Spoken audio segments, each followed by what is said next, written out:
files regarding the investigation into the disappearance of Asha Degree begin with the establishment of the baseline environment in Shelby, North Carolina, to reconstruct the events of February 14th, 2000. Investigators first had to understand the geography and the sociology of the location. According to municipal records, Shelby is situated in Cleveland County, approximately 45 minutes west of Charlotte.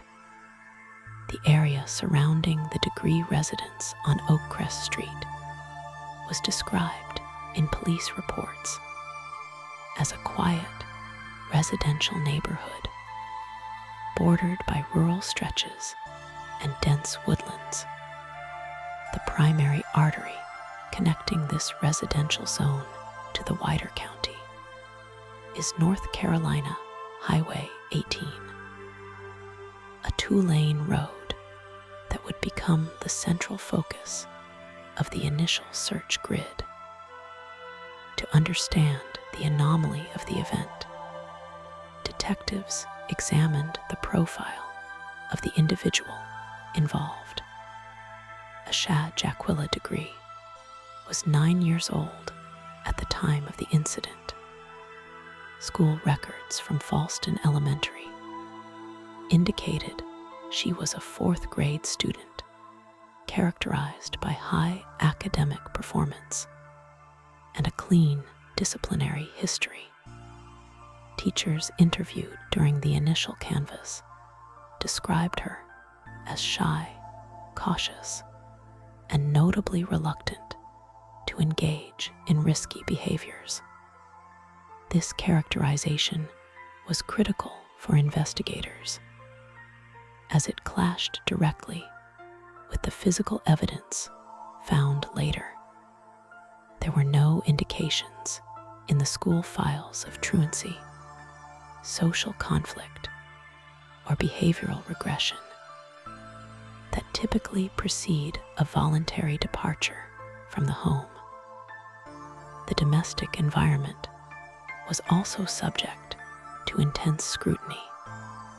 The Degree family lived in a duplex apartment. According to property records and crime scene sketches, the unit was modest, with 2 bedrooms. Asha shared a room with her older brother, who was 10 years old at the time. The parents, Harold and Aquila Degree, were verified through employment records to have stable work histories. Harold worked at a nearby PPG Industries plant, while Aquila was employed at a textile factory. Background checks run by local authorities and later by the Federal Bureau of Investigation found no history of domestic disturbances or involvement with protective services. The initial assessment by law enforcement categorized the household as strictly structured, religious, and highly protective. The timeline relevant to the investigation formally begins on Saturday, February 12th, 2000. This date contains the only documented instance of emotional distress in the days leading up to the disappearance.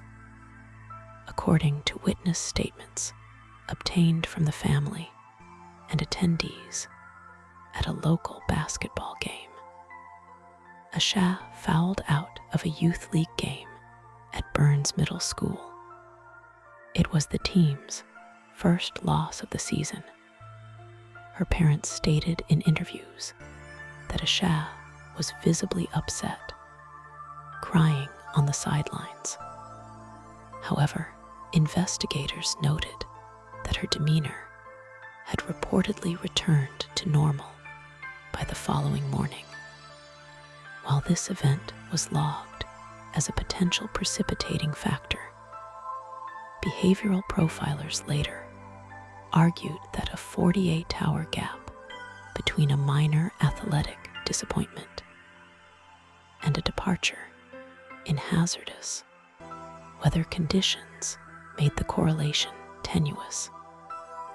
Sunday, February 13th, followed a routine pattern verified by multiple independent sources.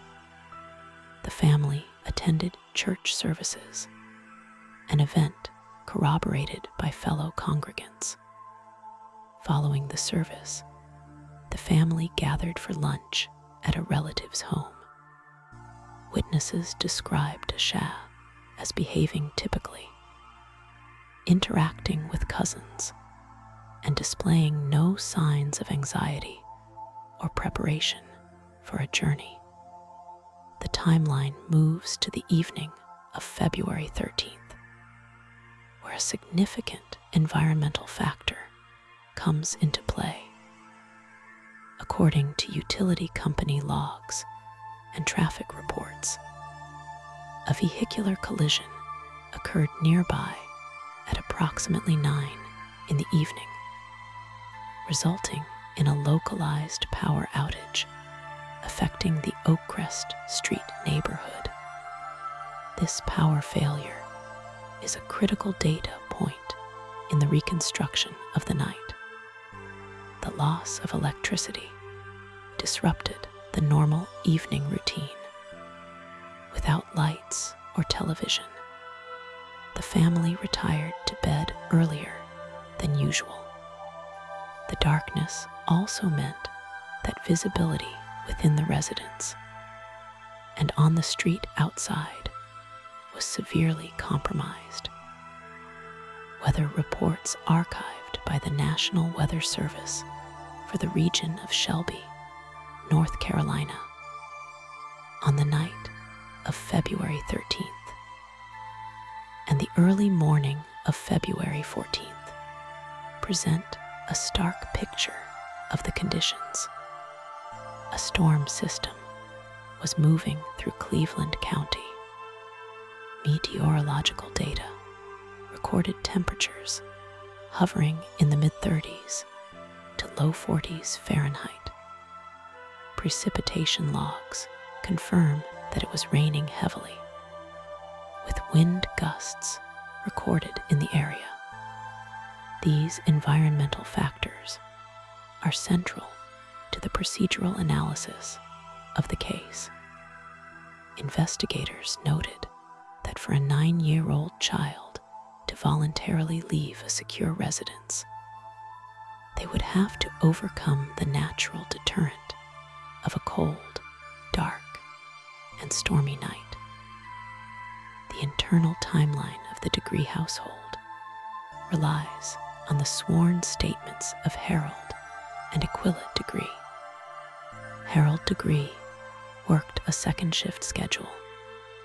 Employment time cards confirm his presence at work until the late evening. He returned to the residence around 12:30 in the morning on February 14th. Upon his arrival, he noted that the power had been restored. The operational status of the electricity is verified by the fact that the house lights were functioning when he entered. According to his statement, Harold checked on the children immediately upon returning home. He observed both Asha and her brother asleep in their shared bedroom. This visual confirmation at 12:30 in the morning is the last verified sighting of Asha before the window of disappearance opens. After checking the children, Harold watched television for approximately 2 hours. At 2:30 in the morning, Harold conducted a second check of the children's bedroom before retiring for the night. In his report to detectives, He stated that he saw both children in their beds. He noted that Asha was covered by a white blanket. This specific detail was scrutinized by investigators. In a dark room, visual identification can be prone to error. Detectives had to consider whether he saw the individual or merely the form of a person under the bedding. However, the father remained consistent in his testimony that she was present at 2:30 in the morning. The timeline then shifts to the mother, Aquila Degree. Her schedule required her to wake up early to prepare the children for school. According to her statement, her alarm went off at 5:45 in the morning. She left her bedroom to wake the children for the school day. It was at this precise moment, at 6:30 in the morning or shortly before, that the physical absence of Asha was discovered. Aquila entered the room and found Asha's bed empty, while her brother remained in his bed. The immediate assumption, according to the initial police report, was not that a disappearance had occurred. Aquila searched the small apartment, checking the bathroom and the living area. Finding the residence empty of the child, she alerted Harold. He suggested that Asha might have gone to his mother's house, which was located directly across the street. This proximity is a relevant geographical detail. The closeness of the grandmother's house often allowed the children to move between the two locations. However, a telephone call to the grandmother at approximately 6:40 in the morning confirmed that Asha was not there. It was at this point that the procedural machinery of a missing person investigation began to turn. Aquila Degree checked the family vehicle, thinking perhaps the child had retreated there. It was empty. The panic set in, and at 6:45 in the morning, Aquila dialed emergency services. The dispatch logs record the call coming in just prior to 7 in the morning. Law enforcement officers were dispatched to the residence immediately. Upon arrival, the responding officers secured the location to preserve any potential evidence. The initial walkthrough of the home revealed no signs of forced entry. All windows were intact. The doors were locked, with the exception of the door Asha would have used to exit, which was found unlocked by the parents during their initial search. The inventory of the room provided the first tangible clues regarding the nature of the departure. Aquila Degree, intimately familiar with her daughter's wardrobe, was able to identify missing items. Investigators noted that Asha's book bag, a black and beige bag, was missing. Along with the bag, several sets of clothing were unaccounted for, including a pair of jeans and a long-sleeved white shirt. Her winter coat was missing. Crucially, her sneakers were also gone. These missing items suggested a degree of planning or preparation. It indicated to detectives that the individual had left the residence dressed for the weather, carrying personal effects. This pointed the initial investigation toward a voluntary departure. despite the age of the child and the adverse weather conditions. However, the voluntary classification was immediately challenged by the environmental context. Officers canvassing the street noted the severity of the weather. The rain had been relentless throughout the night. The temperature was low enough to cause hypothermia with prolonged exposure. For a child who was afraid of the dark, a fact repeatedly emphasized by family members and noted in the psychological profile, to walk out into a pitch-black, storm-swept street was a psychological contradiction that the investigation struggled to reconcile. Furthermore, the family finances were audited to see if money had been taken. Records indicate that Asha's purse, which contained a small amount of cash and keys to the house, was missing. However, larger sums of money accessible in the house were left untouched. There was no note left behind. No communication was found on the family computer. Although digital forensics in 2000 were less advanced than modern standards, basic checks of browser history and email revealed no plans to meet anyone. The geographical scope of the investigation expanded rapidly once the house was cleared. Search and rescue teams were deployed to the surrounding woodlands. Procedural protocols for a missing child dictate an immediate search of the immediate vicinity, expanding outward in concentric circles. As the physical search began, the timeline of the night was being cross-referenced with external reports. It was during this phase that the first external sightings were logged. 2 separate truck drivers, operating independent of one another, reported seeing a young female walking south on Highway 18 between 3:45 and 4:15 in the morning. These reports placed the individual approximately 1.3 miles from the Degree residence. The timeline established by these sightings suggests that if Asha left the home shortly after her father's 2:30 check, she had been walking in the storm for over an hour. The witness statements regarding these sightings were specific.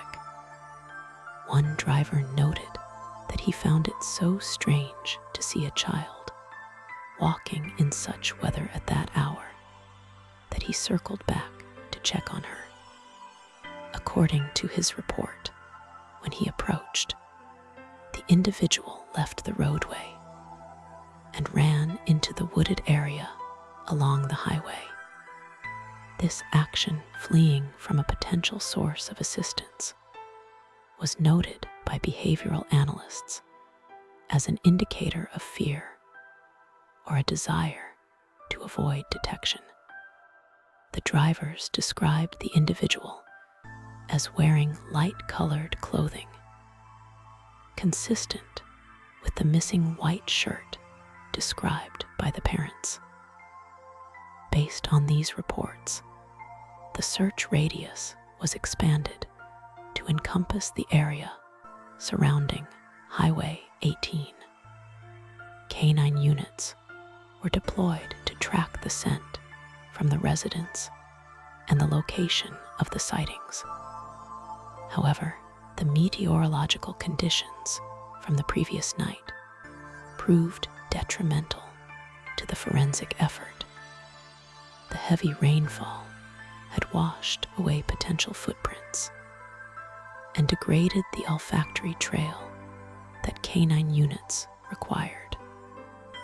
dogs were unable to establish a definitive direction of travel from the driveway. Helicopter units equipped with infrared technology were requested, but reports indicate that the cloud ceiling and continued precipitation limited their effectiveness during the initial critical window. On February 17th, 3 days after the disappearance, the first tangible physical evidence was discovered. A business owner operating a property known as Turner's Upholstery, located along Highway 18 near the site of the trucker sightings, found several items in a tool shed on his property. The shed was situated roughly 100 yards back from the road. The items included a Mickey Mouse hair bow, a green marker, and candy wrappers. These items were collected and shown to the parents, who positively identified them as belonging to Asha. The location of these items in a dry, sheltered outbuilding suggested the individual had sought refuge from the storm. However, despite the recovery of these artifacts, no further trace of the subject was found in the immediate vicinity of the shed. Investigators dusted the shed for latent fingerprints and collected debris for forensic analysis. But reports indicate no usable prints were recovered that could be definitively linked to a third party. The trail, from a forensic standpoint, terminated at this location. For 18 months, the case file remained open but static. It was not until August of 2001 that a new piece of physical evidence was entered into the chain of custody. A construction contractor working on a site along North Carolina Highway 18, approximately 26 miles north of the original search area in Burke County, discovered an object while clearing land. The object was a book bag. The worker noted that the bag had been double wrapped in black plastic trash bags, suggesting an intentional effort to preserve the contents or conceal the item from the elements.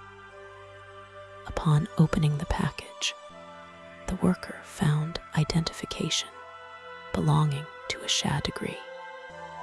Law enforcement secured the item and transferred it to a forensic laboratory for analysis.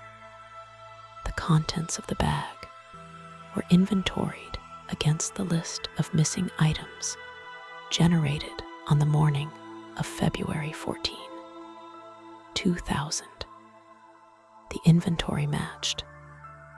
Included within were personal effects, clothing, a New Kids on the Block nightshirt, and a library book titled McElligot's Pool by Dr.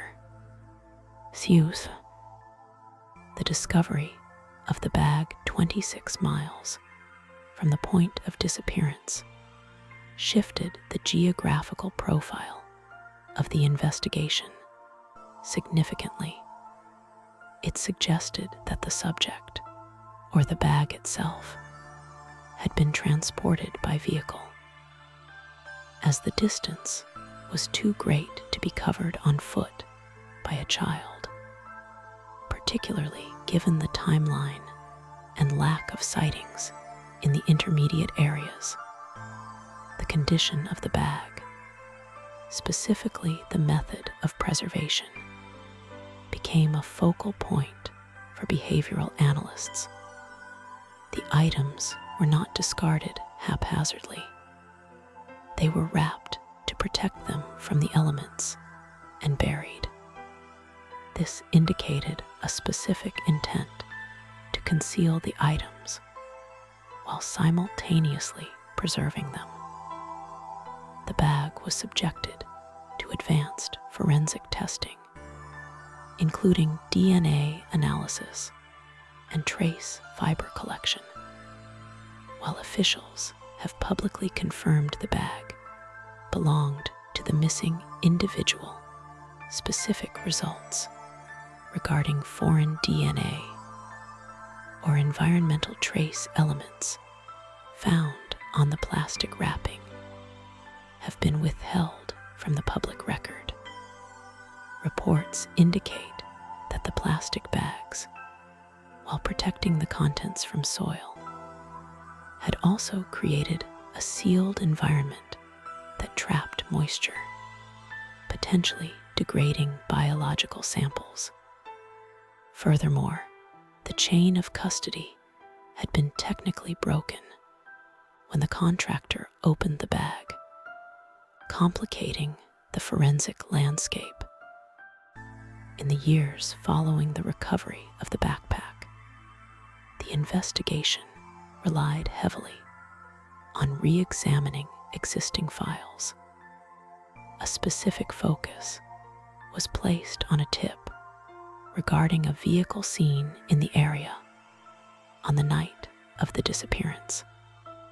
In 2016, authorities released information about a green car, possibly a 1970s model Lincoln Continental or Ford Thunderbird, seen in the vicinity of the location where the child was last seen walking.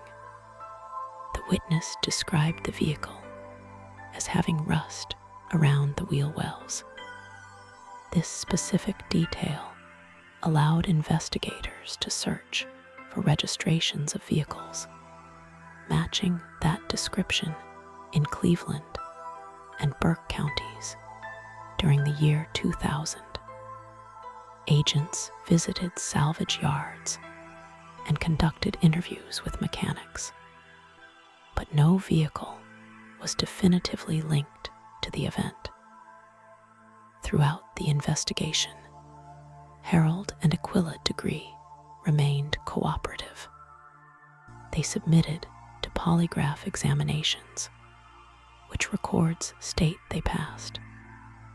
Law enforcement formally cleared them of involvement, shifting the entire focus of the inquiry to unidentified persons outside the family unit.